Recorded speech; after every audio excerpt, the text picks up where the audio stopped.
ஒரு வாக்கியத்துல பல வார்த்தைங்க இருக்கும்.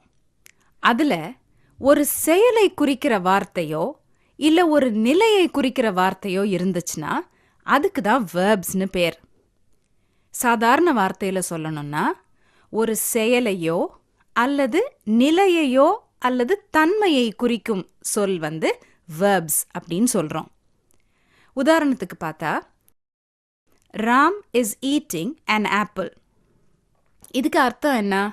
ராம் ஒரு ஆப்பிள் சாப்பிட்டு கொண்டிருக்கிறான். அப்போ இந்த வாக்கியத்துல ராம் என்ன செயல் செய்துன்னு இருக்கான், என்ன வேலை செய்துன்னு இருக்கான் அப்படிங்கிறது தெரியுது. ஈட்டிங் அப்படின்னா சாப்பிட்டு கொண்டிருக்கிறான். அவன் செய்யும் வேலையை இஸ் ஈட்டிங் அப்படின்றது தெரியறதுனால இஸ் ஈட்டிங் அப்படிங்கிறது verb. இன்னொரு உதாரணம் பார்ப்போம். Manu is drinking a cup of tea. இதுக்கு அர்த்தம் என்ன? மனு ஒரு கோப்பை டீ அருந்தி கொண்டு இருக்கிறாள். இப்ப மனு என்ன செய்றா அப்படிங்கிற கேள்விக்கு இதுல இருந்து பதில் கிடைக்கும்.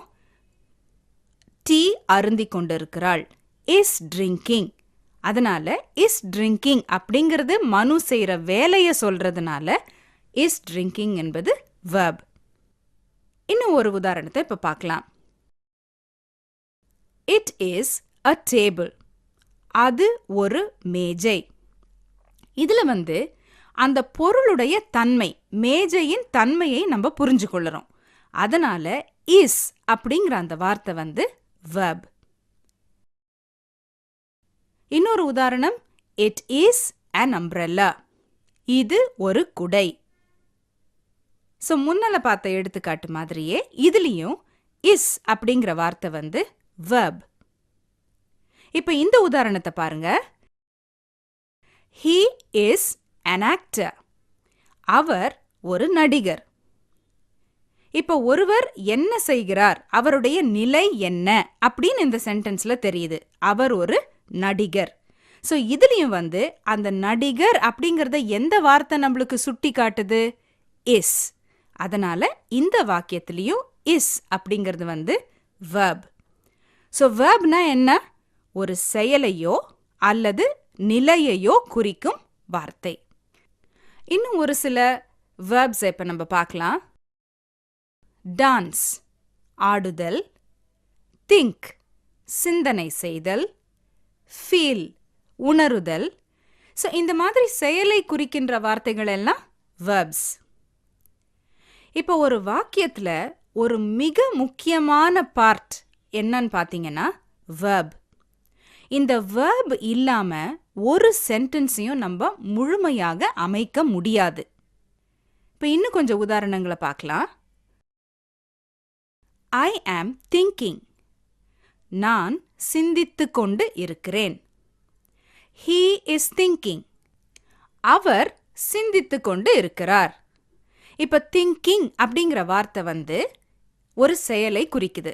அதனால இந்த thinking என்ற வேர்ட் verb. இப்ப எப்பவுமே verbல பாத்தீங்கன்னா ஒரு செயலை குறிக்கின்ற வார்த்தையில ஒரு காலம் தெரியும். அந்த செயல் எப்போது செய்யப்பட்டது, நேத்து செய்தாங்களா, இன்னைக்கு செய்றாங்களா, நாளைக்கு செய்ய போறாங்களா அப்படின்னு அந்த ஒரு செயல்னு வரும்போது அதுல காலம் வரும். உதாரணத்திற்கு செய்தேன், செய்கின்றேன், செய்வேன். செய்தேன் அப்படிங்கிறது நடந்து முடிந்த ஒரு செயல். செய்கின்றேன் அப்படின்னா இப்ப நம்ம செய்து கொண்டிருக்கும் செயல். செய்வேன் அப்படின்னு சொன்னா நாளைக்கு செய்ய போகும் ஒரு செயல். இது ஆங்கிலத்துல tenses அப்படின்னு சொல்லுவாங்க. past tense ஏற்கனவே செய்து முடித்த செயலை குறிப்பது past tense. அடுத்தது present tense. இப்போ நிகழ்காலத்துல நம்ம என்ன செய்யறோமோ அதை குறிக்கின்ற செயல் present tense. அடுத்தது future tense. இனி வரும் காலத்துல நம்ம என்ன செய்ய போறோம் அப்படின்னு சொல்ற அந்த செயலை குறிக்கும் வார்த்தை future tense. இப்ப தமிழ்ல பாத்தீங்கன்னா past tense அப்படிங்கிறதுக்கு இறந்த காலம் அப்படின்னு சொல்லுவோம். present tenseக்கு நிகழ்காலம், ஃபியூச்சர் டென்ஸ்க்கு எதிர்காலம்.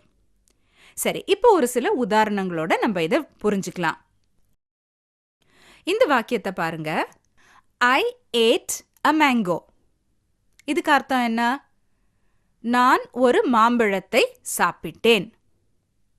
இப்போ சாப்பிட்டேன், I ate அப்படிங்கிற அந்த வார்த்தைங்க தான் நம்ம என்ன செயலை செய்தோம் அப்படிங்கறத நமக்கு குறிக்குது. அப்ப இது எந்த காலத்துல இருக்கு? ஏற்கனவே சாப்பிட்டு முடித்தோம், அதனால சாப்பிட்டேன் அப்படின்னு இருக்கு இல்லையா? I ate. ஸோ இது இந்த verb past tenseல இருக்கிற verb. இப்ப இதே present tense, அதாவது நிகழ்காலத்துல இந்த செயலை நம்ம சொல்லணும்னா எப்படி சொல்லுவோம்? I am eating a mango. நான் ஒரு மாம்பழத்தை சாப்பிட்டு கொண்டு இருக்கிறேன். ஸோ eating அப்படிங்கிறது அந்த செயலை குறிக்கும் சொல் present tenseல இருக்க verb. இப்ப நம்ம இன்னும் கொஞ்சம் நேரம் கழிச்சு சாப்பிட போறோம் அப்படின்னா அதை எப்படி சொல்லுவோம்? I will eat a mango. நான் ஒரு மாம்பழத்தை சாப்பிடுவேன். இங்கேயும் will eat அப்படிங்கிறது தான் அந்த future tenseல இருக்க verb. சாப்பிடுவேன், இனிமேல் செய்ய போகும் ஒரு செயலை அது குறிக்குது அப்படிங்கிறதுனால இது future tense. இப்போ நம்ம past tense, present tense, future tense பத்தி மேலும் கத்துக்கிறதுக்கு முன்னால ஒரு சில அடிப்படையான பேசிக் ஃபேக்ட்ஸை இப்போ நம்ம தெரிஞ்சுக்க போறோம். நான் ஏற்கனவே சொன்ன மாதிரி ஒரு சென்டென்ஸ்ல, அதாவது ஒரு வாக்கியத்துல verb அப்படிங்கிற அந்த வார்த்தை தான் அந்த வாக்கியத்துல நம்ம சொல்ற செயலை பத்தி குறிக்கும் ஒரு சொல். இப்போ ஒரு செயல் அப்படின்னு சொன்னோம்னா அந்த செயலை செய்தவர்கள் யாராவது இருக்கணும். ஒரு வாக்கியம்னு சொல்லும்போது ஒரு செயலை யாரு செஞ்சா, என்ன செஞ்சாங்க அப்படின்னு நம்ம தெரிஞ்சுக்கணும். இப்போ ஒரு செயலை யாரு செய்தாங்க அப்படிங்கிற வார்த்தை தான் நவுன். நம்ம ஏற்கனவே நவுன்ஸை பத்தி படிச்சிருக்கோம். இப்போ இந்த உதாரணத்தை பாருங்க. Ram ran across the field. Ram வயல்வெளியில் ஓடினான். இப்போ இதுல செயலை குறிக்கும் வார்த்தை என்ன? ran, ஓடினான். அப்போ இதுதான் இந்த வாக்கியத்தினுடைய verb. அப்போ இந்த செயலை யார் செய்தது? ராம் வயல்வெளியில் ஓடினான். அப்போ அந்த ராம் அப்படிங்கிற அந்த பெயர் தான் இந்த சென்டென்ஸ்ல வர்ற நவுன். இப்ப இதே வாக்கியத்தை he ran across the field, அவன் வயல்வெளியில் ஓடினான் அப்படின்னு நம்ம மாத்தணும்னா மீண்டும் அந்த வேர்புங்கிறது ran அப்படிங்கிற வார்த்தை தான், ஓடினான் அப்படின்ற வார்த்தை தான் verb. ஆனா இந்த சென்டென்ஸ்ல என்ன வித்தியாசம்? முந்தின சென்டென்ஸ்ல ராம் அப்படின்ற நவுனை இந்த சென்டென்ஸ்ல he அப்படிங்கிற ப்ரோனவுன் ரீப்ளேஸ் பண்ணியிருக்கு. இப்போ இந்த ரெண்டு உதாரணங்களை நீங்க கவனிங்க. Gopal ran across the field. Gopal வயல்வெளியில் ஓடினான். Sita ran across the field. Sita வயல்வெளியில் ஓடினாள். இப்ப ஆங்கிலத்துல பாத்தீங்கன்னா செயலை குறிக்கின்ற வார்த்தை என்ன? ran. ஆனா அந்த தமிழ் வாக்கியங்கள்ல நீங்க பார்க்கும்போது அந்த செயலை குறிக்கின்ற வார்த்தையில ஒரு சின்ன வித்தியாசம் இருக்கு. கோபால் அப்படின்னு சொல்லும்போது ஓடினான் அப்படின்னு சொல்றோம். சீதா அப்படின்ற பேரை சொல்லும்போது ஓடினாள் அப்படின்னு வித்தியாசப்படுத்துறோம். ஆனா ஆங்கிலத்தை பொறுத்த வரைக்கும் இந்த வேர்ப்ஸ்ல ஜெண்டரை பத்தி கவலைப்பட வேண்டாம். அது ஆண்பாலா இருந்தாலும் சரி, பெண்பாலை குறிக்கிற ஒரு நவுனா இருந்தாலும் நம்ம யூஸ் பண்ற வேர்ப் ஒரே வார்த்தை தான், அதாவது ran. இதை இன்னும் நல்லா நம்ம புரிஞ்சுக்கிறதுக்காக இன்னும் ஒரு எக்ஸாம்பிள் இப்ப நான் சொல்றேன். Meera sang a song perfectly. இப்ப இதுல வர்ற ஆங்கில வார்த்தையினுடைய தமிழ் அர்த்தங்களை நம்ம முதல்ல புரிஞ்சுக்கலாம். மீரா ஒரு பாடலை நேர்த்தியாக பாடினாள். அதுதான் இந்த வாக்கியத்தினுடைய அர்த்தம். இப்போ இதுல மீரா அப்படிங்கிறது நவுன். அது என்ன நவுன்? Proper noun. ஏன்னா நம்ம ஒரு நபரின் பெயரை நம்ம அங்க குறிக்கிறோம். Meera is a proper noun. அடுத்தது இதுல செயலை குறிக்கும் வார்த்தை எது? sang, பாடினாள் அப்படிங்கிறது தான் verb. சாங் அப்படின்னா பாடல் அப்படிங்கிறதுக்கு தான் சாங் அப்படின்ற ஒரு வார்த்தையை நம்ம யூஸ் பண்றோம். பர்ஃபெக்ட்லி அப்படின்னு ஒரு வார்த்தை யூஸ் பண்ணியிருக்கோம். அதுக்கு அர்த்தம் என்ன? நேர்த்தியாக பாடினாள், அழகாக பாடினாள் அப்படின்னு சொல்றதுக்கு she sang perfectly அப்படின்னு சொல்லுவோம். இப்போ இந்த உதாரணத்தை பாருங்க. Sridhar sang the song perfectly. இப்போ முதல்ல நம்ம பார்த்த சென்டென்ஸுக்கும் இதுக்கும் ஒரே ஒரு வித்தியாசம் தான் இருக்கு. அது என்ன சொல்லுங்க? பேர் மாத்திருக்கோம். முதல்ல மீரான்னு சொன்னோம், இப்போ ஸ்ரீதர் அப்படின்னு சொல்றோம். இப்போ இதனுடைய தமிழ் அர்த்தத்தை நம்ம பார்க்கும்போது ஸ்ரீதர் பாடலை நேர்த்தியாக பாடினான். அப்போ முதல்ல நம்ம பார்த்த சென்டென்ஸ்னுடைய தமிழ்ல பாடினாள் அப்படின்னு பார்த்தோம். ஏன்னா அது மீராவை குறித்த செயல். இப்போ இந்த வாக்கியத்துல பாடினது யாரு? ஸ்ரீதர். அதனால பாடினான் அப்படின்னு நம்ம சொல்றோம். இப்போ இந்த வாக்கியத்தை பாருங்க. Meera and Janaki sang the song perfectly. இதுக்கு தமிழ்ல என்ன சொல்லுவோம்?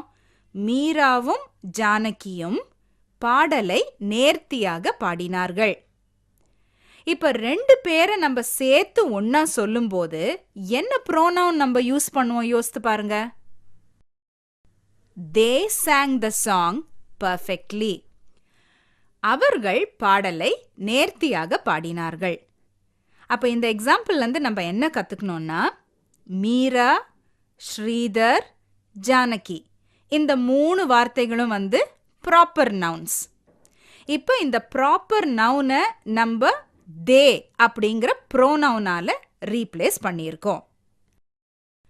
இனிமே நம்ம பார்க்க போகும் வாக்கியங்கள்ல என்ன செயல், எவர் அல்லது எது அந்த செயலை செய்தது அப்படின்னு பார்க்க போறோம். Meera and Manju are in the garden.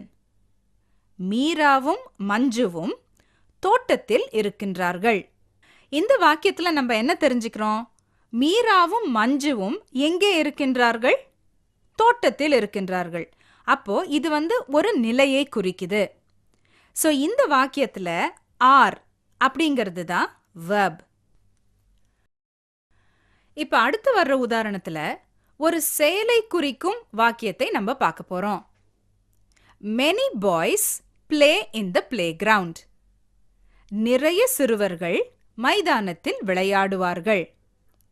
விளையாடுவார்கள் அப்படிங்கிற வார்த்தையிலிருந்து விளையாடுதல் தான் ஒரு செயல் அப்படிங்கிறது இந்த வாக்கியத்திலிருந்து நம்ம தெரிஞ்சுக்கிறோம். Many அப்படின்னா நிறைய, பாய்ஸ் அப்படின்னா உங்களுக்கு தெரியும் சிறுவர்கள். பிளேன்னா என்ன? விளையாடு, விளையாடுதல். அப்போ இந்த பிளே அப்படிங்கிற வேர்ட் தான் இங்க verb. பிளே கிரவுண்ட்னா என்ன அர்த்தம் சொல்லுங்க? மைதானம், விளையாட்டு மைதானம். சரி, இந்த வாக்கியத்துல த அப்படின்னு ஒரு வார்த்தை கூட இருக்கு. The play ground. அந்த த அப்படிங்கிற வார்த்தைய ஆர்டிக்கிள் அப்படின்னு சொல்லணும். இன் அப்படிங்கிற வார்த்தை ப்ரொபொசிஷன். ஆர்டிக்கிள் ப்ரொபொசிஷனை பத்தி நம்ம பின்னர் பார்க்கலாம். இந்த வாக்கியத்திலிருந்து என்ன செயல் அப்படின்னு நீங்க கேள்வி கேட்டீங்கன்னா விளையாடுதல் அப்படிங்கிற பதில் உங்களுக்கு கிடைக்கும். யார் செயல்படுகிறார்கள் அப்படின்ற கேள்வி கேட்டீங்கன்னா many boys, நிறைய சிறுவர்கள் விளையாடுகிறார்கள். இன்னொரு எடுத்துக்காட்டை பார்க்கலாம். மோகன் laughed. இதுல செயலை குறிக்கும் வார்த்தை என்ன? laughed. மோகன் சிரித்தான். யார் சிரித்தது? மோகன் சிரித்தான். அப்போ மோகன் அப்படிங்கிறது என்ன part of speech? Proper noun. அப்போ இதுல verb என்ன? செயலை குறிக்கும் வார்த்தை என்ன? laughed. அப்ப இங்க செயல்படும் நபர் அப்படின்னு பாத்தீங்கன்னா யார்? மோகன். அவர் செய்யும் செயல் என்ன? laughed, சிரிப்பது. சரி, இன்னொரு சென்டென்ஸ் இப்ப பார்க்கலாம். மோகன் finished his work quickly. இதனுடைய அர்த்தம் என்ன? மோகன் அவனுடைய வேலையை விரைவாக முடித்தான். இப்ப finished அப்படிங்கிற வார்த்தைக்கு அர்த்தம் முடித்தான். his அப்படின்னா அவனுடைய. இந்த வாக்கியத்துல மோகன் அப்படின்னு நம்ம யூஸ் பண்ணியிருக்க அந்த வேர்ட் தான் ப்ராப்பர் நவுன். work வேலை அப்படிங்கிற அந்த வார்த்தை காமன் நவுன். இப்ப இந்த வாக்கியத்துல quickly அப்படின்னு ஒரு வார்த்தை வந்திருக்கு. அது என்ன பார்ட் ஆஃப் ஸ்பீச் தெரியுமா? அதுக்கு பேரு adjective. adjective பத்தி நம்ம அப்புறம் பார்க்கலாம். மோகன் finished his work quickly. இதுல finished அப்படிங்கிற அந்த வார்த்தை தான் verb. சோ இந்த வாக்கியத்துல செயலை செய்பவர் யார்? மோகன். செயலை குறிக்கும் வார்த்தை finished. The rabbit hopped around the garden. hopped அப்படின்னா என்ன? தாவி குதிக்கிறது. rabbitனா கண்டிப்பா உங்களுக்கு தெரியும், முயல். gardenனா தோட்டம்.